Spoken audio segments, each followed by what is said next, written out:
Hello everyone, welcome to 12th Commerce BK lecture.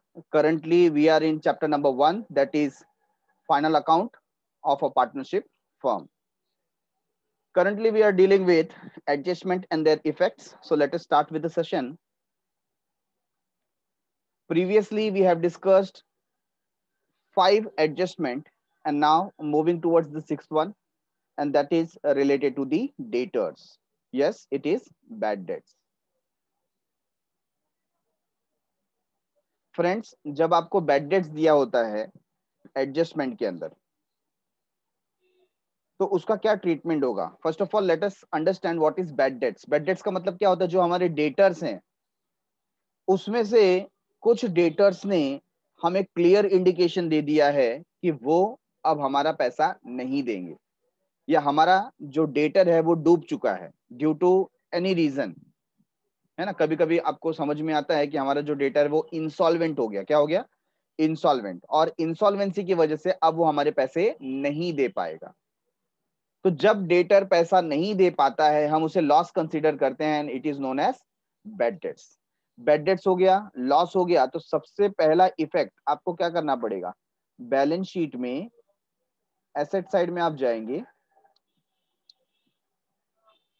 और वहां पर less from debtor means debtor से आपको लेस करना पड़ेगा.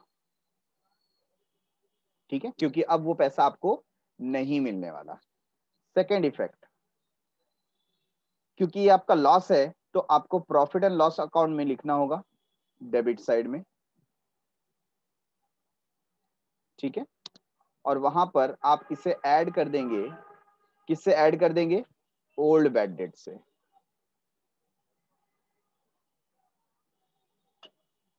आपको फॉर्मेट याद ही होगा जो हमने लास्ट लेक्चर में किया था. To old bad debts, add new bad debts, add new RDD, leave a line, less old RDD, right. तो उसी के तहत जो ओल्ड बैड डेट्स है उसमें हम क्या करेंगे? ऐड कर देंगे. नेक्स्ट देखिए, एडजस्टमेंट नंबर 7. एडजस्टमेंट नंबर 7 जो है वो है provision for doubtful date, that is RDD, या हम उसे कह सकते हैं न्यू RDD. ठीक है, new provision for doubtful debt या reserve for doubtful date.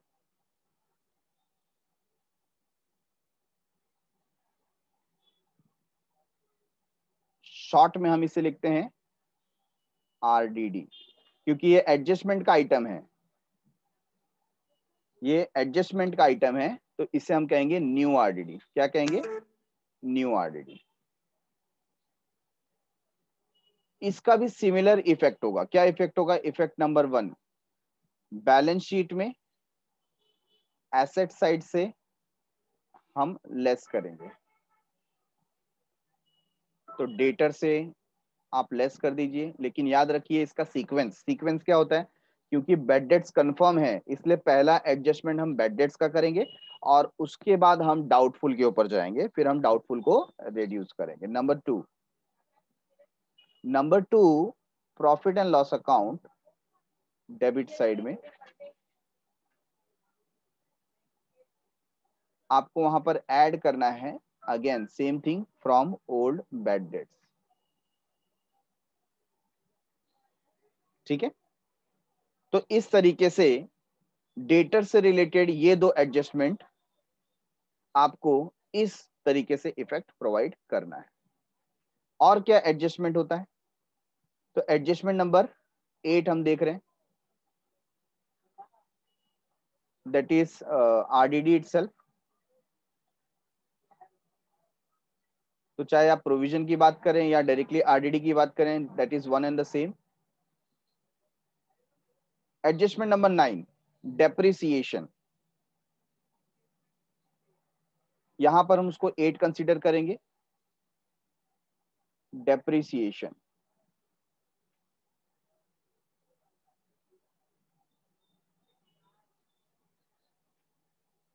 Depreciation क्या होता है फ्रेंड्स? ऑलरेडी 11th स्टैंडर्ड में हमने देखा है कि depreciation is reduction in the value of asset due to its wear and टेयर।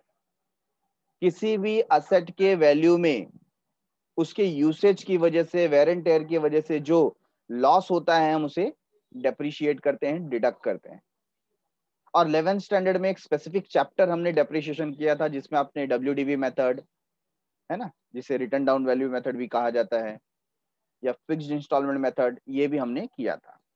तो इसका क्या इफेक्ट होगा? सबसे पहले डेप्रिशिएशन की वजह से असेट का वैल्यू रिड्यूस होता है, तो बैलेंस शीट एसेट साइड में less from concern asset, less from related asset. जो पर्टिकुलर एसेट होगा उससे हमको क्या करना है? लेस करना है। नंबर 2, सेकेंड इफेक्ट इसका कहां जाएगा? क्योंकि ये हमारा लॉस है। क्या है हमारा? लॉस। तो सेकेंड इफेक्ट आपको प्रोवाइड करना है प्रॉफिट एंड लॉस अकाउंट में।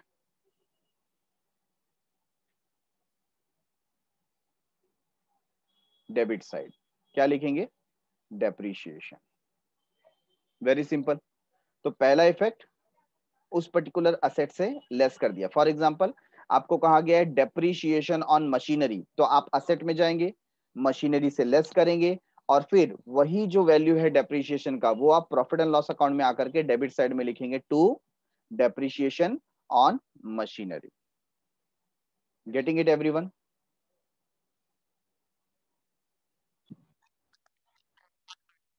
So next particular adjustment is regarding treatment of goods destroyed by fire or accident or stolen. हमारा जो गुड्स है वो गोडाउन में या तो जल गया या कोई एक्सीडेंट में हमें एक बहुत बड़ा लॉस हो गया, या थर्ड वन है चोरी हो गया। ये तीनों ही केस में हम पहले कंसीडर करेंगे क्या गुड्स इंश्योर्ड थे, है ना। तो हम 3 केसेस यहां पर लेते हैं। केस नंबर 1, ठीक है, case number 1, when goods are, first one हम यहां पर कंसीडर कर रहे हैं फुल्ली इंश्योर्ड।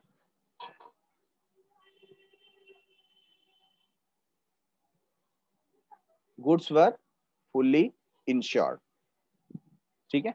तो हम यहां पर एक एग्जांपल ले लेते हैं। सपोज हमारे यहां पर गोडाउन है और उस गोडाउन में हमने स्टॉक रखा हुआ है या गुड्स रखा हुआ है वर्थ ₹5 लाख, ठीक है। 5 लाख रुपीस का गुड्स रखा हुआ है और हमने इंश्योरेंस ले रखा है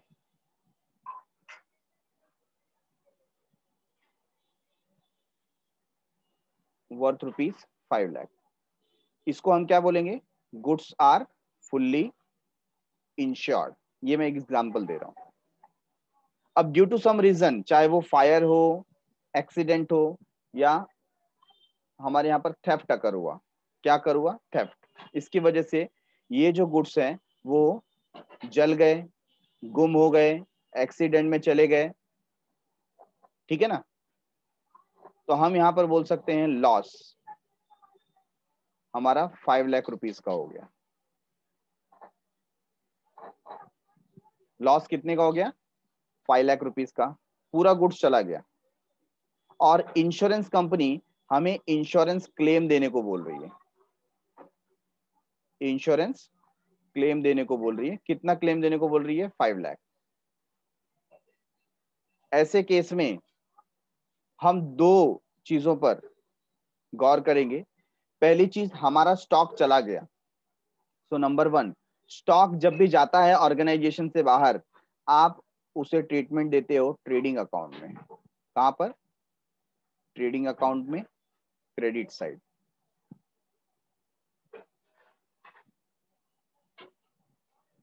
और वहां पर आपको क्या लिखना पड़ेगा? By goods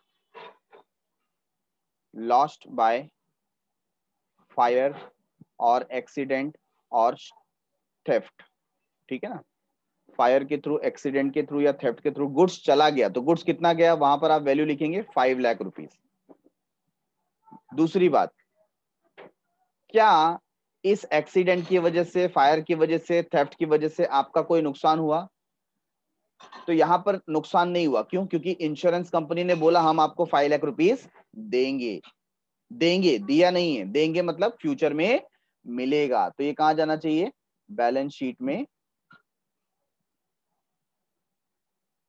asset side. Balance sheet में एसेट साइड। बात समझ में आई क्या? यहां पर हमारा कोई लॉस नहीं है। और आप वहां पर क्या लिखेंगे? Insurance claim. Insurance claim full amount. Yes, ठीक है।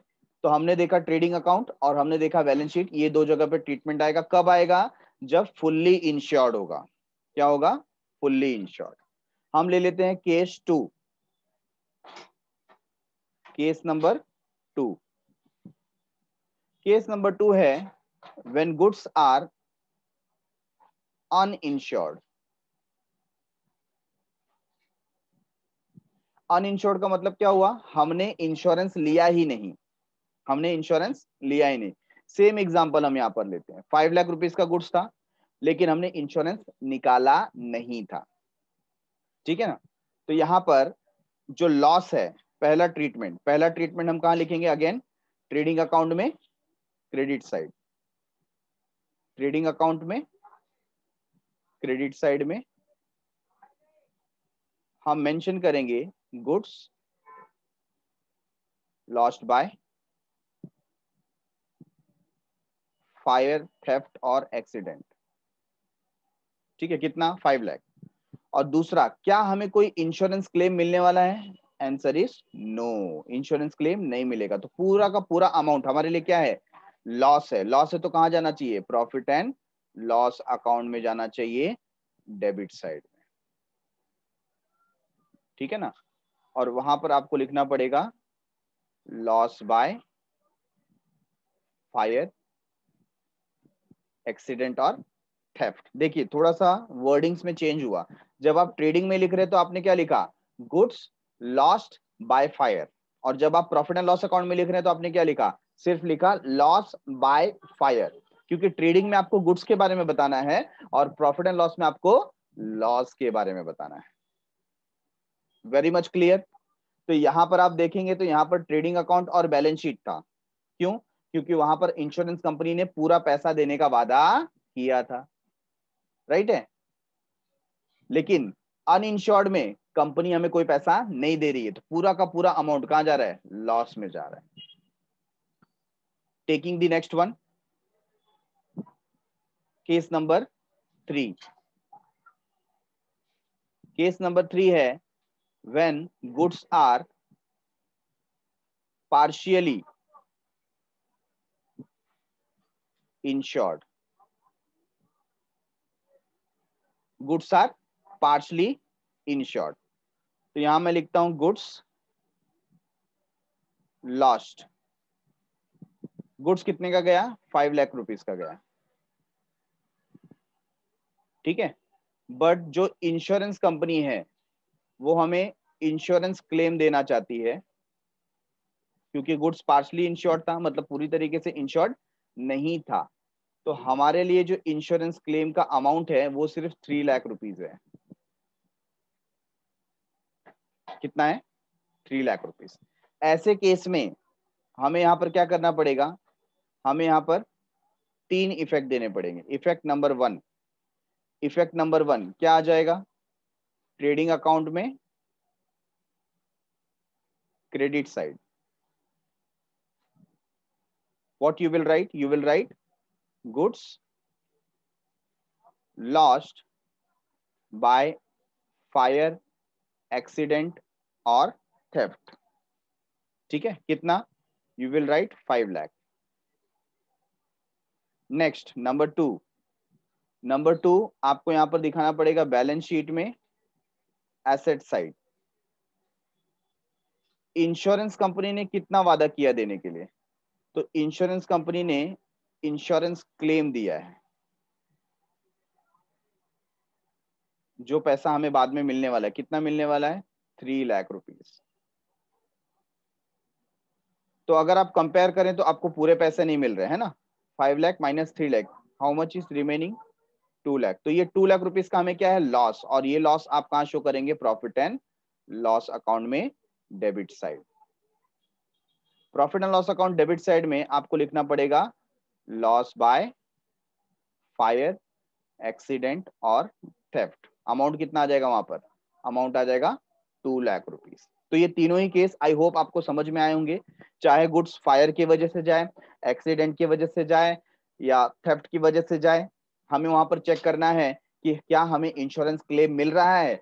अगर इंश्योरेंस क्लेम मिल रहा है तो बैलेंस शीट पिक्चर में आएगा, अगर इंश्योरेंस क्लेम नहीं मिल रहा तो बैलेंस शीट पिक्चर में नहीं आएगा। Getting it everyone? Let us take our next particular adjustment, and that is goods distributed as free sample. As you already know, कोई ऑर्गेनाइजेशन कोई प्रोडक्ट को लॉन्च करता है, सो इन टर्म्स ऑफ एडवर्टीजमेंट वो goods को डिस्ट्रीब्यूट करता है as free sample. आपने भी कभी देखा होगा कि किसी शैम्पू का फ्री सैशे आपको मिलता है, या आप कभी मॉल वगैरह में विजिट करते हैं, वहां पर टी कॉफी है ना, कोई भी न्यू आइटम रहता है तो आपको सर्व करके दिखाया जाता है, या जूस होगा या बिस्किट्स कुकीज वगैरह होते हैं तो आपको as a free sample test कराया जाता है। तो कंपनी का यहाँ पर मानना होता है कि हम पब्लिक को अगर हम ये फ्री सैंपल के बेसिस पे देंगे और अगर लोगों को ये पसंद आया तो लोग इसे परचेस करेंगे।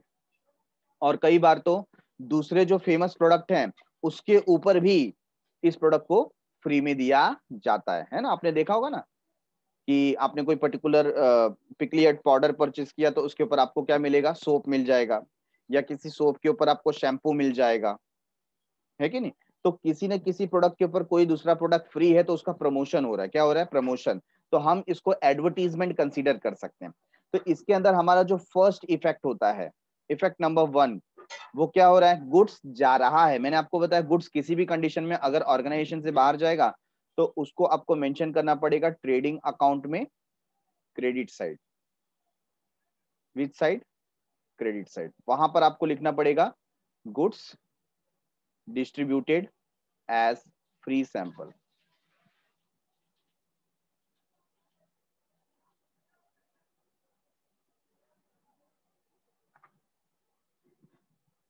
ये आपको मेंशन करना पड़ेगा। और सेकंड इफेक्ट, क्योंकि ये जो गुड्स हमने जो डिस्ट्रीब्यूट किया है ये एक टाइप का लॉस है ना। आपको तो ये फ्री में नहीं मिला था, बट आपने ये फ्री में डिस्ट्रीब्यूट किया, तो आप एडवर्टीजमेंट कर रहे हैं। तो आप इसको कहां मेंशन करेंगे, प्रॉफिट एंड लॉस अकाउंट में, डेबिट साइड में। अगर वहां पर ऑलरेडी आपको एडवर्टीजमेंट दिया हुआ है तो आप उसमें उसको ऐड करेंगे, ऐड टू एडवर्टीजमेंट।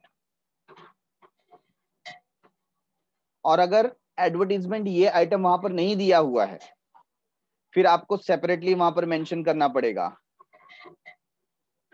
क्या लिखना पड़ेगा, to distributed as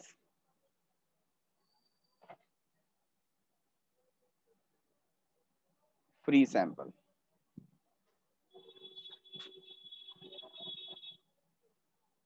distributed as free sample, ठीक है ना। तो आपको ध्यान रखना है अगर वहां पर एडवर्टीजमेंट दिया है तो उस एडवर्टीजमेंट में ही ऐड कर दीजिए, और नहीं दिया है तो सेपरेटली आप यहां पर मेंशन करेंगे to distributed as free sample.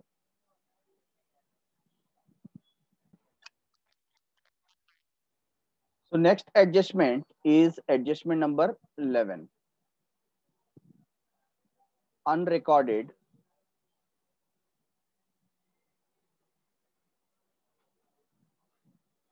purchases.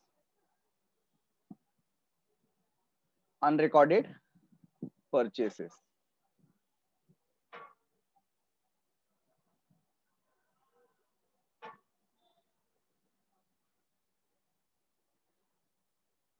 ये एकदम सिंपल है। परचेसेस ऑलरेडी हम कहां पर लिखते हैं, परचेसेस हम लिखते हैं ट्रेडिंग अकाउंट में, डेबिट साइड। तो अगर आपका ऐसा कोई परचेसेस है जो आपने रिकॉर्ड नहीं किया है तो ऑब्वियसली आपको क्या करना चाहिए, आपको ऐड कर देना चाहिए, ऐड टू परचेसेस में, हाँ या ना? सेकेंड थिंग, क्योंकि आपने ये परचेस क्रेडिट बेसिस पे किया है, क्योंकि कैश पे किया होता तो आपको स्पेसिफिकली दिया होता कि goods are purchased on cash, but अगर सिर्फ आपको लिखा गया है अनरिकॉर्डेड परचेस तो आपको समझना है it is based on credit purchase, और क्रेडिट परचेस है तो आपका क्रेडिटर आपके सामने खड़ा हो गया पैसा मांगने के लिए, राइट है? और क्रेडिटर्स आपकी क्या है? लायबिलिटी। क्रेडिटर्स आपकी क्या है? लायबिलिटी। लायबिलिटी होने के कारण आप इसे कहां लिखोगे? बैलेंस शीट में। So balance sheet liability side, balance sheet liability side में आप इसको ऐड कर देंगे क्रेडिटर्स में, add to creditors, add to creditors, ठीक है? इसी का opposite unrecorded sales,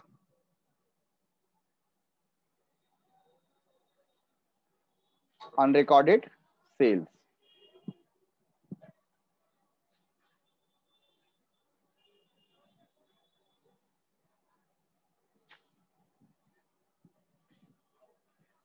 unrecorded sales में क्या होगा? नंबर वन, ट्रेडिंग अकाउंट में आप मेंशन करेंगे credit side, which side? Credit side. अच्छा, क्रेडिट साइड में सेल्स में आपको क्या करना है? अगेन ऐड करेंगे, क्योंकि ये ऐसा सेल्स था जिसको आपने रिकॉर्ड नहीं किया था, तो अभी रिकॉर्ड कर दीजिए। नंबर टू, सेल्स की वजह से, क्योंकि ये क्रेडिट सेल है, डेटर्स क्रिएट होगा। क्या क्रिएट होगा? डेटर्स। तो बैलेंस शीट में आपको एसेट साइड में डेटर्स में ऐड करना है, add to debtors, add to debtors, ठीक है? So unrecorded purchase and unrecorded sales का इस तरीके से हमें ट्रीटमेंट देना है। आगे देखेंगे, we are talking about capital expenditure and revenue expenditure, capital expenditure and revenue expenditure. Number 13,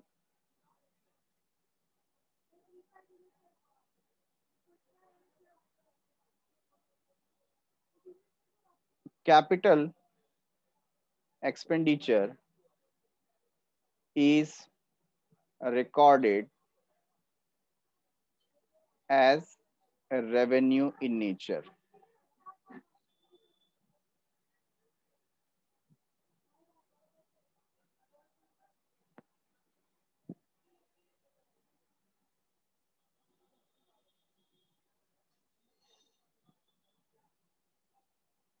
Revenue in nature,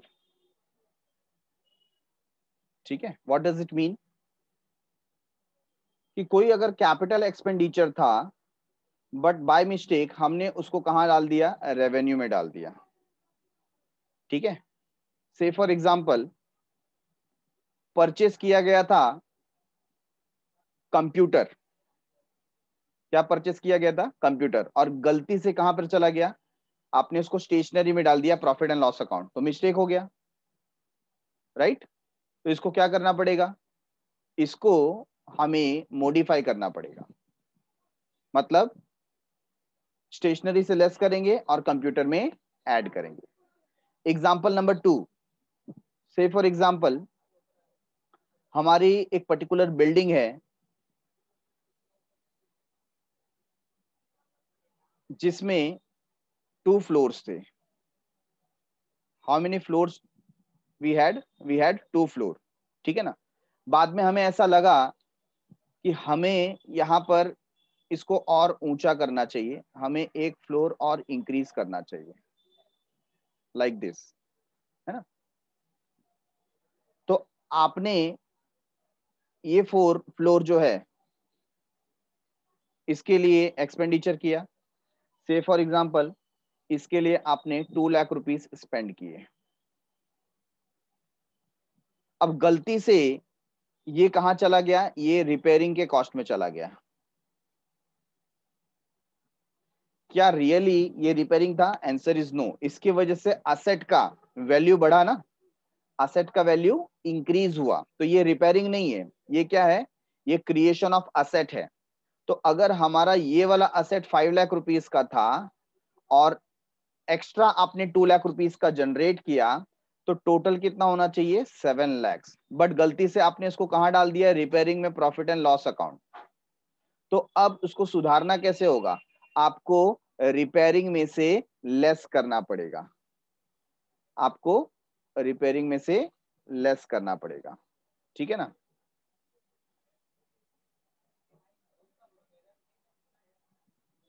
और दूसरा इफेक्ट, ये जो पर्टिकुलर बिल्डिंग है, आपने अगर बिल्डिंग में ऐड ना किया होगा तो बिल्डिंग में ऐड करना पड़ेगा। तो कैपिटल एक्सपेंडिचर का मतलब क्या होता है, जहां पर असेट क्रिएट होता है, और रेवेन्यू का मतलब क्या होता है, जो हमारा डे टू डे एक्सपेंडिचर होता है।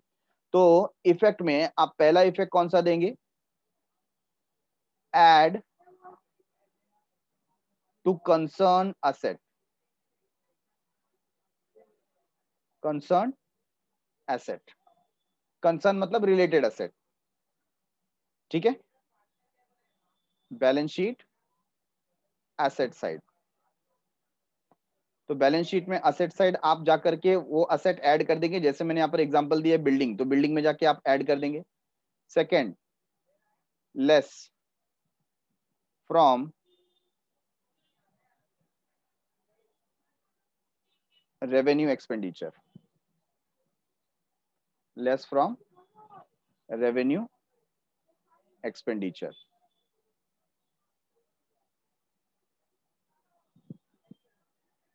तो जो एक्सपेंडिचर में आपने शो किया था, से फॉर एग्जांपल रिपेयरिंग है ना, तो प्रॉफिट एंड लॉस में जाकर के या तो ट्रेडिंग अकाउंट में जाकर के उसको क्या करना है, लेस करना है।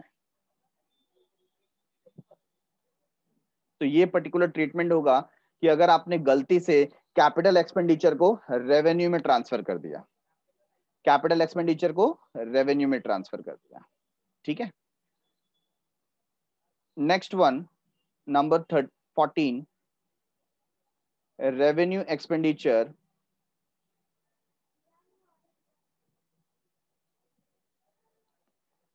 is recorded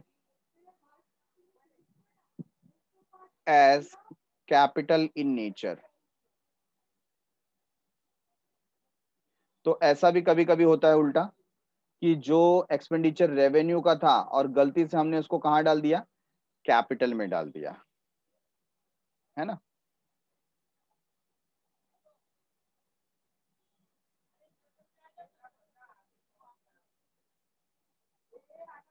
ऐसे केस में क्या करना पड़ेगा, number 1, add to revenue expenditure, जो वो रेवेन्यू एक्सपेंडिचर था उसमें हम क्या करेंगे, ऐड करेंगे, कहां पर, प्रॉफिट एंड लॉस अकाउंट या ट्रेडिंग अकाउंट में, डेबिट साइड। दूसरा, उसको कैपिटल एक्सपेंडिचर से लेस किया जाएगा, लेस फ्रॉम कैपिटल एक्सपेंडिचर, कहां पर, balance sheet asset side. Getting it, let us take example of these two things. First one is capital expenditure treated as revenue in nature. तो हमारे पास purchases, हमने क्या purchase किया, हमने परचेस किया laptop, और गलती से we have included it in stationery, stationery में चला गया। तो जहां पर प्रॉफिट एंड लॉस अकाउंट होगा, which account, profit and loss account, ठीक है। प्रॉफिट एंड लॉस अकाउंट में आपने ऑलरेडी क्या मेंशन किया होगा, स्टेशनरी। तो स्टेशनरी से आपको क्या करना पड़ेगा, यहां पर आपने गलती से डाल दिया था, तो लेस आपको लिखना पड़ेगा, लेस परचेसेस ऑफ लैपटॉप, ठीक है ना। ये आपका होगा effect number 1। Effect number 2, effect number 2 आप कहां पर करेंगे, इफेक्ट नंबर 2 आपको देना है बैलेंस शीट में। बैलेंस शीट में ऑलरेडी जो लैपटॉप अकाउंट होगा उसमें आपको क्या करना पड़ेगा, ऐड करना पड़ेगा, ऐड परचेसेस ऑफ लैपटॉप।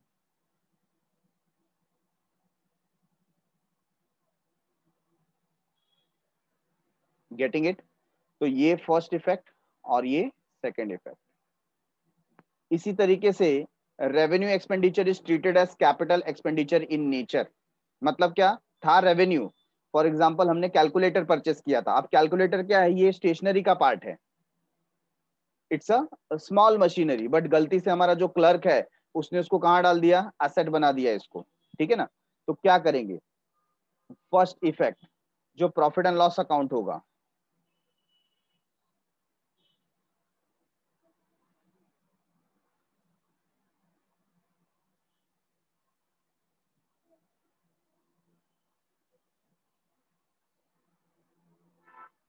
जो प्रॉफिट एंड लॉस अकाउंट है इसके अंदर सपोज लिखा गया है टू स्टेशनरी,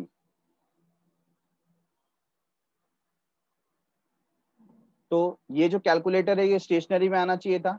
हम क्या कर देंगे, ऐड करेंगे, add purchase of calculator.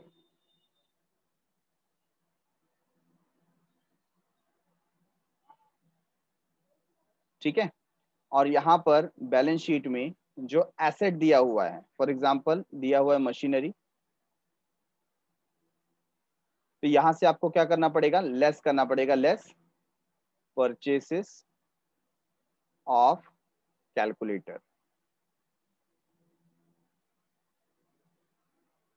Getting it everyone? तो इस तरीके से आपको इसको ट्रीट करना है। अगर कोई कैपिटल एक्सपेंडिचर है उसको रेवेन्यू शो कर दिया जाता है।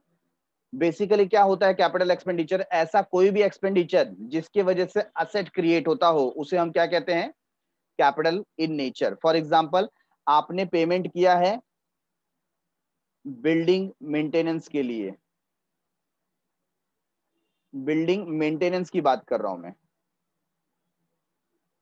तो अगर बिल्डिंग मेंटेनेंस है, आपको अपने आप से एक सवाल पूछना है, क्या बिल्डिंग मेंटेनेंस रेगुलर बेसिस पे होता है, it's recurring in nature? Answer is yes. हर साल आपको कुछ ना कुछ बिल्डिंग मेंटेनेंस पे खर्चा करना पड़ता है।